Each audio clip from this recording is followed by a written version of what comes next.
अब वो 8 से 10% लोगों की चिकित्सा के लिए अंग्रेजों ने एलोपैथी व्यवस्था यहां शुरू की थी, जो शायद पर्याप्त रही होगी, क्योंकि बीमारों की संख्या बहुत कम थी। आज बीमारों की संख्या हमारी कुल संख्या की 70 से 80% हो गई है और ये चिकित्सा लगभग फेल हो गई है। पिछले 60 वर्षों में आजादी के बाद आप सब जानते हैं, सरकार भी मानती है इस बात को कि जितना विकास हुआ है एलोपैथी चिकित्सा का, जितने डॉक्टर बढ़े हैं, जितनी दवाएं बढ़ी हैं, जितने हॉस्पिटल्स बढ़े हैं, जितनी सुविधाएं बढ़ी हैं, उतनी बीमारियां कई गुना गति से बढ़ गई। अब न हॉस्पिटल पर्याप्त हैं, न डॉक्टर पर्याप्त हैं। आप अक्सर आए दिन अखबारों में समाचार पढ़ते होंगे, टीवी पर देखते होंगे कि लोगों को बिना इलाज के मर जाना पड़ता है, बिना दवा के मर जाना पड़ता है, हॉस्पिटल के बाहर बेचारे पड़े रहते हैं और डॉक्टर कहते हैं कि उनके ऊपर काम का इतना बोझा है कि वो सभी पेशेंट को अटेंड नहीं कर सकते। ये दोनों तरफ की बातें समझने के बाद मुझे वैद्य हार्डीकर जी की बात समझ में आई कि सब लोग अपनी चिकित्सा करने लगे हैं तो रास्ता खुलता है सभी के स्वस्थ होने का। तो मैंने एक दिन हार्डीकर जी को पूछा कि क्या ये संभव है कि हर आदमी अपनी चिकित्सा खुद कर ले, तो डॉक्टर की क्या जरूरत है? तो उन्होंने कहा है कि डॉक्टर क्या करता है, डॉक्टर क्या करता है, आपसे कुछ बातें पूछेगा, आपको भूख लगती है कि नहीं, प्यास लगती है कि नहीं, नींद आती है कि नहीं, खाना अच्छा लग रहा है कि नहीं, वगैरह वगैरह, और ये सब आप उसको बताएंगे। ये सब बताने के बाद वो अपना कंक्लूजन आपको बताएगा कि आपको फलाना रोग हुआ है या आपको ऐसी तकलीफ हुई है। मतलब क्या है, डॉक्टर ने जो कुछ बताया आपके कहने पर, वो कोई भगवान तो नहीं है, ऐसा डॉक्टर तो कहीं नहीं है कि जो आप कुछ भी ना कहो और बता दे कि आपको ऐसा है। शायद 250-300 साल पहले रहे होंगे ऐसे कुछ चिकित्सक जो नाड़ी देखते ही बात करते थे कि आपने 10 दिन पहले ये खाया। हार्डीकर जी ने मुझे बताया कि ऐसे वैद्य रहे हैं इस देश में जो 1 मिनट आपकी नाड़ी पकड़ लें तो बता देंगे कि कल क्या खाया, 2 दिन पहले क्या खाया, 4 दिन पहले क्या खाया, 10 दिन पहले क्या खाया। अब ऐसे लोगों की कमी बहुत है इस देश में, संख्या भी कम है। तो हार्डीकर जी ने मुझे कहा कि आप जो बताते हैं डॉक्टर उस पर से अपना तय करता है, लेकिन उसमें भी वो पक्का नहीं होता। एलोपैथी चिकित्सा में तो सिद्धांत ही है trial and error, trial and error, trial and error, माने कोशिश करो और गलतियां करो, कोशिश करो और गलतियां करो, कोशिश करो, माने तीर चलाओ, लगे तो ठीक, नहीं तो तुक्का। ये बात हार्डीकर जी के मुंह से सुनी तो मुझे लगा कि वो आयुर्वेद चिकित्सक हैं, शायद इसलिए ऐसा बोलते होंगे। फिर मैंने ये बात कंफर्म करने के लिए एलोपैथी के कई बड़े डॉक्टरों से बात की, बहुत बड़े बड़े डॉक्टरों से बात की, दिल्ली में, मुंबई में। वो कहते हैं कि देखो बात तो सही है, लेकिन हम इसको जाहिर में नहीं कह सकते, माने आप जैसे लोगों के सामने नहीं कह सकते कि हम सब ट्रायल एंड एरर पे काम करते हैं, हम सब तीर चलाते हैं, लग जाए तो ठीक है, नहीं तो तुक्का है। माने आपका जो इलाज किया जाता है वो एक कुछ एजम्पशंस के आधार पर है, कंफर्म कुछ भी नहीं है उसमें। काम कर गया तो ठीक है, नहीं तो आप तो मर ही जाएंगे। डॉक्टर कहेगा मैंने तो बहुत कोशिश की, अब मैं क्या कर सकता हूं, और आप चुपचाप अपने पेशेंट की डेड बॉडी लेके वहां से चले आएंगे। मैं आपको एक बहुत गंभीर बात कहना चाहता हूं।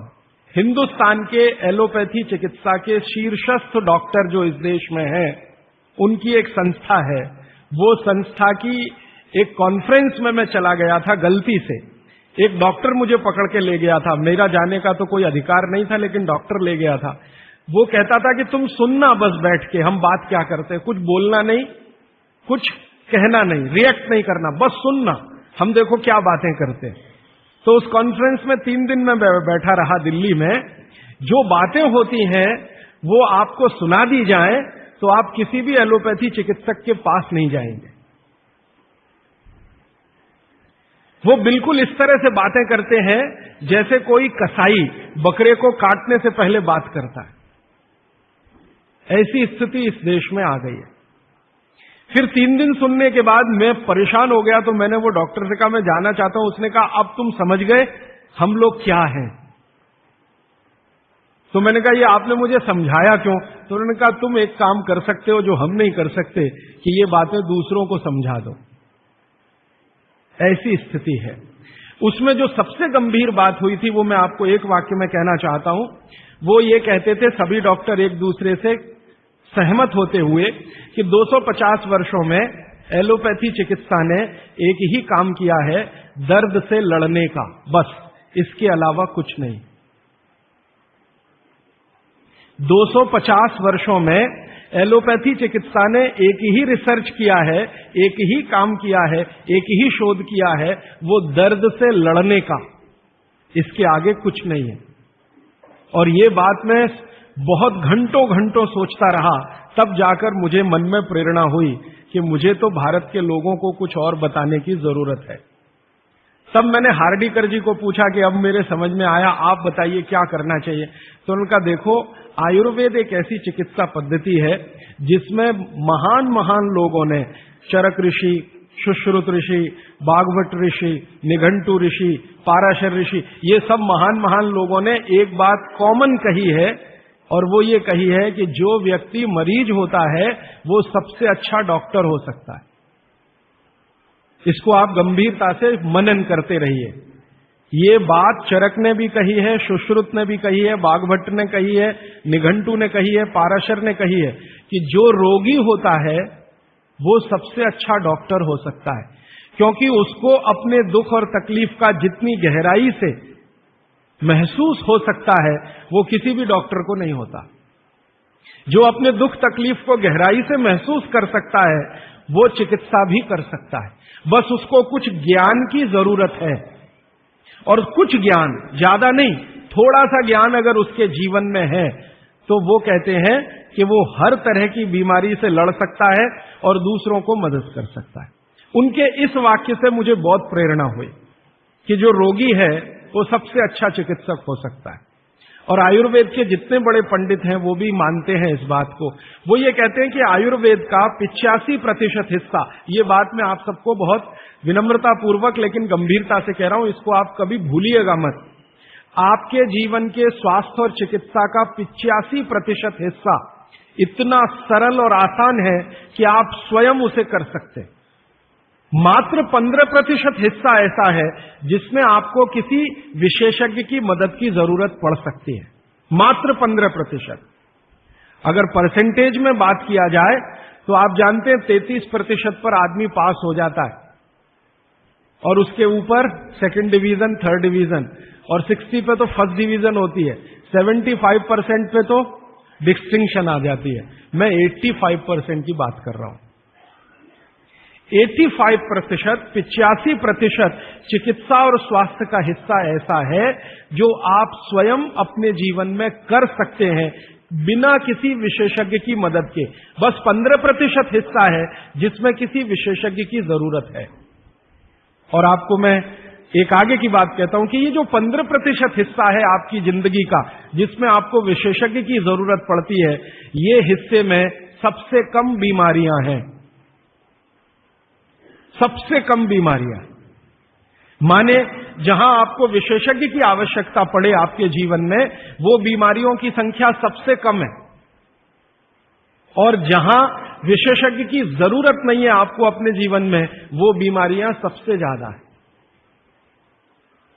इसका माने कि हम 85% तो डॉक्टर हो ही सकते हैं।